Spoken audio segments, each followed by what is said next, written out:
Clip number 176۔ اس clip میں آپ قرآن پاک کی سورہ نساء کی آیت نمبر 26 سے لے کر 28 تک کی تلاوت، ترجمہ اور تفسیر قرآن صراط الجنان سنیں گے۔ بسم اللہ الرحمن الرحیم۔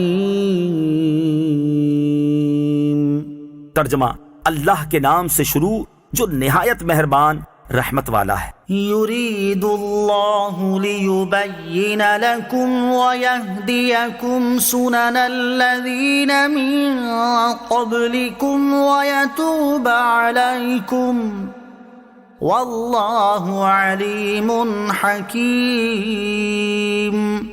ترجمہ: اللہ چاہتا ہے کہ اپنے احکام تمہارے لیے بیان کر دے اور تمہیں تم سے پہلے لوگوں کے طریقے بتا دے اور تم پر اپنی رحمت سے رجوع فرمائے، اور اللہ علم و حکمت والا ہے۔ وَيَهْدِيَكُمْ سُنَنَ الَّذِينَ مِن قَبْلِكُمْ، اور تمہیں تم سے پہلے لوگوں کے طریقے بتا دے۔ اس سے مراد یہ ہے کہ ما قبل آیات میں تمہارے لیے جو عورتیں حرام یا حلال ہیں بیان ہوئیں، یہی عورتیں پچھلی شریعتوں میں بھی اسی طرح حرام و حلال تھیں۔ بعض مفسرین کے نزدیک اس سے مراد یہ ہے کہ تمہارے لیے جس کام میں بہتری ہے اللہ تعالیٰ وہ بیان کر دے، جیسا کہ پہلے لوگوں سے بیان کیا تھا۔ اس آیت سے معلوم ہوا کہ گزشتہ انبیاء علیہ الصلوۃ والسلام کے جو شرعی احکام قرآن یا حدیث میں تردید کے بغیر منقول ہوئے، وہ ہمارے لیے بھی لائق عمل ہیں، اور جو ممانعت کے ساتھ نقل ہوئے ان پر ہمیں عمل جائز نہیں۔ واللہ یرید ان یتوب علیکم ویرید الذین یتبعون الشہوات ان تمیلوا میلا عظیما۔ ترجمہ: اور اللہ تم پر اپنی رحمت سے رجوع فرمانا چاہتا ہے، اور جو لوگ اپنی خواہشات کی پیروی کر رہے ہیں وہ چاہتے ہیں کہ تم سیدھی راہ سے بہت دور ہو جاؤ۔ وَيُرِيدُ الَّذِينَ يَتَّبِعُونَ الشَّهَوَاتِ، اور جو لوگ نفسانی خواہشات کی پیروی کر رہے ہیں۔ شان نزول: یہود و نصارہ اور مجوسی بھائی اور بہن کی بیٹیوں سے نکاح حلال سمجھتے تھے۔ جب اللہ تعالیٰ نے ان سے نکاح کرنے کو حرام فرمایا تو وہ مسلمانوں سے کہنے لگے، جس طرح آپ خالہ اور پھوپھی کی بیٹی سے نکاح جائز سمجھتے ہو جبکہ خالہ اور پھوپھی تم پر حرام ہے، اسی طرح تم بھائی اور بہن کی بیٹیوں سے بھی نکاح کرو۔ اس پر یہ آیت نازل ہوئی کہ یہ لوگ چاہتے ہیں تم بھی ان کی طرح زنا میں پڑ جاؤ۔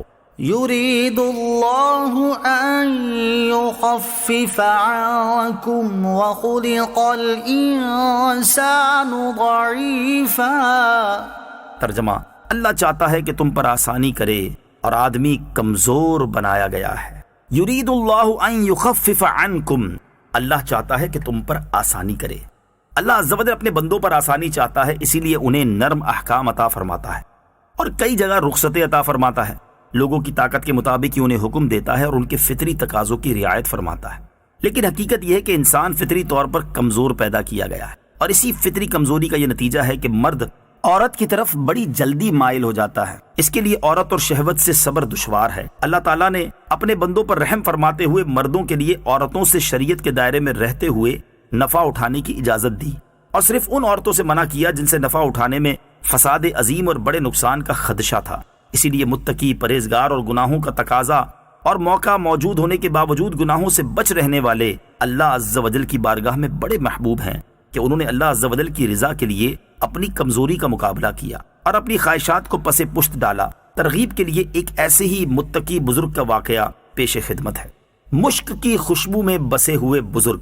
بصرہ میں ایک بزرگ مسکی یعنی مشک کی خوشبو میں بسا ہوا کے نام سے مشہور تھے۔ کسی نے بااصرار اس خوشبو سے متعلق پوچھا تو انہوں نے فرمایا، میں کوئی خوشبو نہیں لگاتا، میرا قصہ بڑا عجیب ہے۔ میں بغداد معلیٰ کا رہنے والا ہوں، جوانی میں بہت حسین و جمیل تھا اور صاحب شرم و حیا بھی۔ ایک کپڑے والے کی دکان پر میں نے ملازمت اختیار کی۔ ایک روز ایک بڑھیا آئی اور اس نے کچھ قیمتی کپڑے نکلوائے اور دکاندار سے کہا، میں ان کپڑوں کو گھر لے جانا چاہتی ہوں، اس نوجوان کو میرے ساتھ بھیج دیں، جو کپڑے پسند آئیں گے وہ رکھ لیں گے، پھر ان کی قیمت اور بقیہ کپڑے اس نوجوان کے ہاتھ بھیج دیں گے۔ چنانچہ مالک کے دکان کے کہنے پر میں بڑھیا کے ساتھ ہو لیا۔ وہ مجھے ایک عالی شان کوٹھی پر لے آئی اور مجھے کمرے میں بٹھا دیا۔ کچھ دیر بعد ایک نوجوان عورت کمرے میں داخل ہوئی اور اس نے کمرے کا دروازہ بند کر دیا، پھر میرے قریب بیٹھ گئی۔ میں گھبرا کر نگاہیں نیچی کیے فوراً وہاں سے ہٹ گیا، مگر اس پر شہوت سوار تھی، وہ میرے پیچھے پڑ گئی۔ میں نے بہت کہا کہ اللہ عز و جل سے ڈرو، وہ ہمیں دیکھ رہا ہے، لیکن وہ میرے ساتھ منہ کالا کرنے پر مصر تھی۔ میرے ذہن میں اس گناہ سے بچنے کی تجویز آئی تو میں نے اس سے کہا، مجھے بیت الخلاء جانے دو۔ اس نے اجازت دے دی۔ میں نے بیت الخلاء میں جا کر دل مضبوط کر کے وہاں کی نجاست اپنے ہاتھ، منہ اور کپڑوں پر مل لی۔ اب جو ہی باہر آیا تو میری عاشقہ گھبرا کر بھاگی اور کوٹھی میں پاگل پاگل کا شور اٹھا۔ میں نے وہاں سے بھاگ کر ایک باغ میں پناہ لی، غسل کیا اور کپڑے پاک کر کے وہاں سے چل دیا۔ رات جب میں سویا تو خواب میں دیکھا کہ کوئی آیا ہے اور میرے چہرے اور لباس پر اپنا ہاتھ پھیر رہا ہے اور کہہ رہا ہے، مجھے جانتے ہو میں کون ہوں؟ سنو، میں جبرائیل علیہ السلام ہوں۔ جب میری آنکھ کھلی تو میرے سارے بدن اور لباس میں خوشبو آ رہی تھی جو آج تک قائم ہے، اور یہ سب حضرت سیدنا جبریل امین علیہ الصلوۃ والسلام کے ہاتھ کی برکت ہے۔